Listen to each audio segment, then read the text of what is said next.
Let's think about the connection between Jacob's ladder and Jesus, and also point out a couple of Hebrew features of that text that I think add some further light to it. First of all, it's probably not Jacob's ladder, it's Jacob's stairway. The Hebrew word that's used there, which only occurs in Genesis 28, is sulam.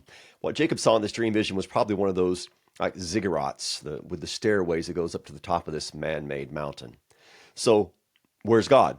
Well, most translations render that God was above it, but that Hebrew prepositional phrase that's used there, alav, could also be translated beside him, which I think is the better way to render this. God is speaking to Jacob. He's not booming down his voice from heaven, but he's speaking in that place, as Jacob will say when he awakes. God is in this place.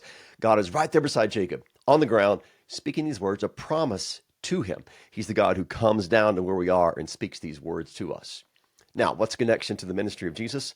Well, first of all, I would argue that this is one more occurrence of the Son of God appearing in the Old Testament, that this is actually the Son of God speaking to Jacob in Genesis 28.